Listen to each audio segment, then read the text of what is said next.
Assalamualaikum warahmatullahi wabarakatuh. Alhamdulillah, pertama sekali kita panjatkan kesyukuran pada Allah Subhanahu wa taala. Selawat dan salam ke atas Nabi junjungan Muhammad sallallahu alaihi wasallam. Insya-Allah pada kali ini Ustaz nak sambung penceritaan tentang kisah sahabat Nabi sallallahu alaihi wasallam dan pengorbanan mereka terhadap agama Islam. Baiklah, hari ini Ustaz nak menceritakan tentang kisah kesyahidan Sayyidina Anas bin Nadar. Bismillahirrahmanirrahim. Sayyidina Anas bin Nadar ialah seorang sahabat yang tidak dapat menyertai peperangan Badar. Beliau sedih tentang perkara itu dan mengutuk dirinya. Badar ialah peperangan yang pertama dan agung dalam Islam, sedangkan engkau tidak dapat menyertai peperangan itu. Seperti mana yang kita ketahui bahawa peperangan Badar adalah peperangan pertama di dalam Islam, dan peperangan Badar ini amat agung dan amat besar kisahnya di dalam Islam. Sebab itu peperangan Badar ini dipanggil Al-Badar Al-Kubra, peperangan Badar yang agung. Jadi semua sahabat Nabi bercita-cita untuk syahid di dalam peperangan, termasuklah Sayyidina Anas bin Nadar. Tetapi Sayyidina Anas bin Nadar ini dia seorang sahabat yang tidak ada kesempatan untuk menyertai peperangan Badar Al-Kubra. Beliau bercita-cita sehingga ada peperangan lain maka beliau akan tunaikan tuntutan semangatnya.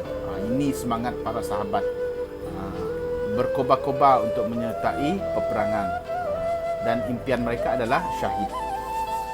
Secara kebetulan peperangan Uhud pun tiba, maka beliau telah menyertai peperangan itu dengan penuh kepahlawanan dan keberanian.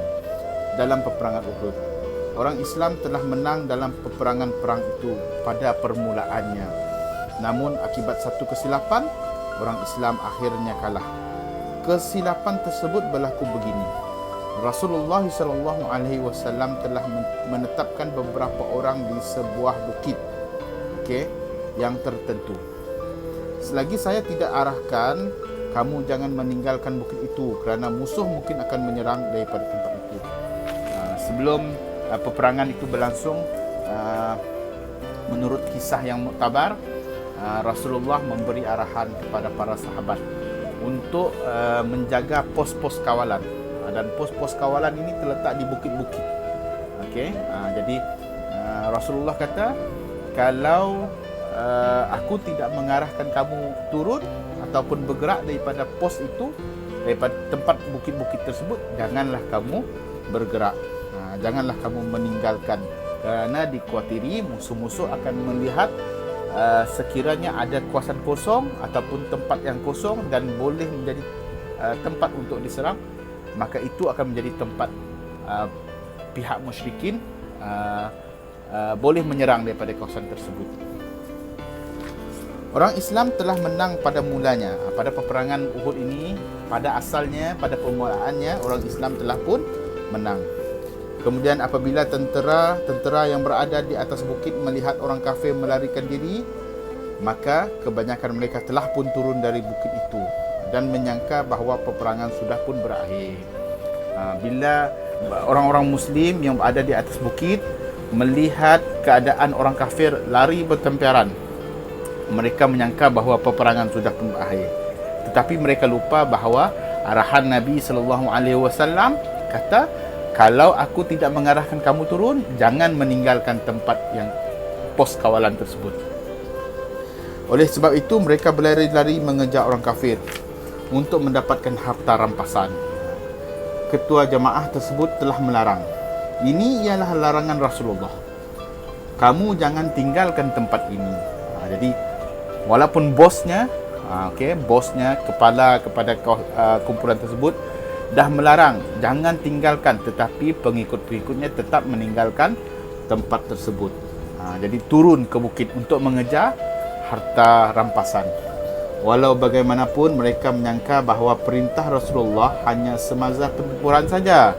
Ini mungkin ada miscommunication sedikit.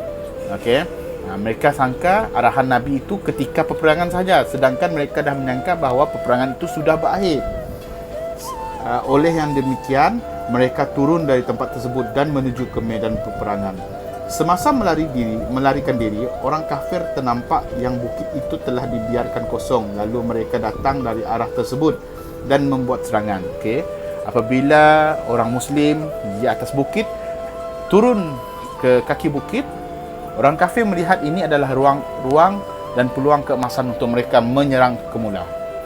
Okey, mereka boleh menyerang semula. Jadi mereka membuat satu serangan. Pada ketika itu orang Islam berada dalam keadaan leka. Tanpa disedari, orang kafir telah melancarkan serangan mengejut dan ini menyebabkan orang Islam rasa tertekan. Tambahan pula, orang Islam berada di tengah-tengah orang kafir yang menyerang dari kedua-dua arah. Oleh sebab itu mereka lari tidak tentu arah. Okey, maksudnya keadaan itu orang Islam berada di tengah-tengah. Kerana apa berada di tengah-tengah? Kerana yang pertama tadi, apabila orang kafir lari, maka orang Islam mengejar. Apabila orang Islam mengejar, maka tempat yang Rasulullah suruh jaga tersebut ditinggalkan dan ada sebahagian daripada orang kafir mencari peluang untuk mengejar. Jadi keadaan orang Islam ketika itu berada di tengah-tengah orang kafir. Sayyidina Anas telah ternampak seorang sahabat, Sayyidina Sa'ad bin Mu'az, datang dari arah berhadapan.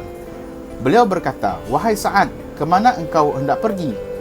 "Demi Allah, keharuman surga hendak datang dari arah Bukit Uhud." Okey. Yang ini dikatakan oleh si sahabat Sayyidina Anas kepada Sa'ad. Sa'ad ini seolah-olah dia hendak lari, tetapi bertembung dengan Sayyidina Anas. Okey, lalu Sayyidina Anas bertanya, "Ke mana kamu hendak pergi?" Dan Anas pun menjelaskan lagi bahawa ada keharuman syurga datang daripada Bukit Uhud tersebut. Sedangkan kenapa kamu hendak lari? Begitulah keadaannya. Setelah berkata demikian, beliau menyerbu ke arah kumpulan orang kafir dengan pedang yang masih terhunus di tangan. Okey, dalam keadaan orang Islam kucak-kacir, dalam keadaan orang Islam melarikan diri, Sayyidina Anas ini meluru ke arah orang kafir dalam keadaan pedangnya masih lagi terhunus, masih lagi di tangan. Selagi tidak syahid, selagi itu beliau tidak akan pulang. Setelah gugur syahid, didapati badannya telah cedera parah.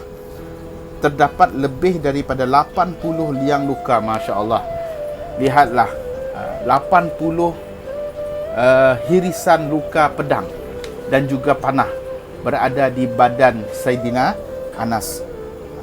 Kita satu luka pun kita rasa sakit, apatah lagi 80 liang luka berada di badan beliau.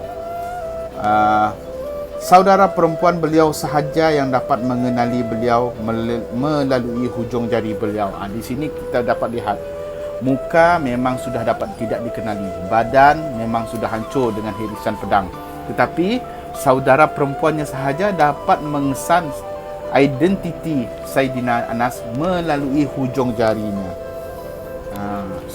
Sahabat-sahabat pendengar yang dirahmati Allah, kesimpulan daripada kisah ini kita dapat katakan bahawa orang yang terlibat dengan kerja-kerja Allah mestilah melakukan kerja-kerja ini dengan ikhlas dan keinginan yang sejati.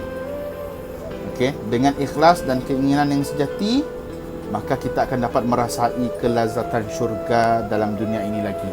Maksudnya dengan perasaan ikhlas dan juga keinginan yang sejati, kita dapat merasakan kenikmatan syurga itu walaupun kita masih berada di dunia ini.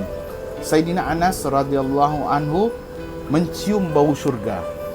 Sebab itu Sayyidina Anas ini dia kuat untuk menempuh halangan-halangan kafir ketika itu. Kerana beliau mencium bau syurga semasa di dalam dunia ini lagi. Sekiranya kita juga menjadi orang yang ikhlas, maka kelazatan syurga akan dikecapi di dunia ini lagi. Moga perkongsian ini mendapat iktibar dan pengajaran dari kita untuk sebagai seorang Islam yang sejati. Assalamualaikum warahmatullahi wabarakatuh.